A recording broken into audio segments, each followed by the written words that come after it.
Demander à un autre artiste engagé de vous accompagner. Abdel Malik, bonsoir et bienvenue. Merci d'être avec nous. Merci de me recevoir. Voilà, je vous laisse prendre place. Merci beaucoup. Et oui, on entend un extrait de votre dernier album, Le Jeune Noir à l'épée. Le mobilier, j'aime beaucoup. Merci. C'est recyclable. Voilà, recyclable, on est dans le thème. fabuleux. Vous êtes rappeur, évidemment, écrivain, réalisateur avec un regard aigu sur la société. Mais vous êtes aussi personnellement engagé dans ce combat que vous partagez avec Cyril Dion. Je ne vous le présente pas. Je crois que le 16 mars dernier, vous avez notamment lu un de ses poèmes sur scène lors de la marche du Quel poète siècle. fabuleux. En plus de ça. Quel honneur. C'est vrai. Ouais. On voit quelques images. Depuis quand, Abdel Malik, vous vous sentez concerné par ce combat? Mais moi, en réalité, comment dire, je considère depuis longtemps que ce combat, c'est la mère des luttes, d'une certaine manière. Et c'est vrai que j'ai des amis, notamment Juliette Binoche, qui m'ont sensibilisé à ça. Et je pense que, personnellement, l'idée de l'écologie, avant tout, me concernant en tout cas, il y a cette idée de l'homme et son environnement, mais mon environnement intérieur, d'une certaine manière. C'est-à-dire cette idée d'être en phase avec toute...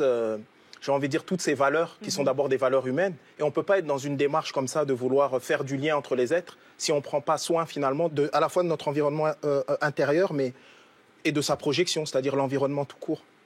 Et donc voilà, donc pour moi le fait d'être ce qu'on appelle un artiste engagé ou un artiste conscient, enfin je ne sais pas les termes qu'on emploie, ça veut dire ça aussi, ça veut dire sensibiliser.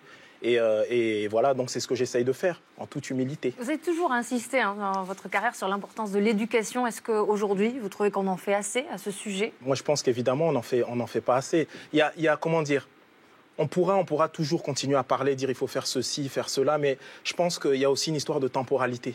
C'est-à-dire qu'aujourd'hui, en réalité, il y a une urgence. Et expliquer, c'est très bien. Mais je pense qu'on devrait être capable à la fois d'expliquer les choses et à la fois de prendre des solutions radicales, de faire des choses. C'est le temps aussi d'une certaine forme de radicalité, parce qu'en réalité, il y a urgence. Je suis complètement d'accord avec ce que tu viens de dire. C'est-à-dire qu'on n'a pas vraiment le choix. Il y a des sujets sur lesquels, par exemple, le code de la route, on ne se pose pas la question. C'est-à-dire, on ne dit pas, bah oui, mais c'est me priver de ma liberté, je ne peux pas rouler à 140 km/h dans le centre de Paris. Mais non, parce que c'est dangereux. Parce qu'il y a des gens qui peuvent mourir. Là, si on considère que le changement climatique, c'est dangereux, qu'il y a des gens qui vont mourir pour ça, et qui meurent déjà, et qu'il y a des espèces qui meurent, on prend des mesures. On prend des mesures, c'est le truc de la liberté des uns s'arrête où commence celle des autres.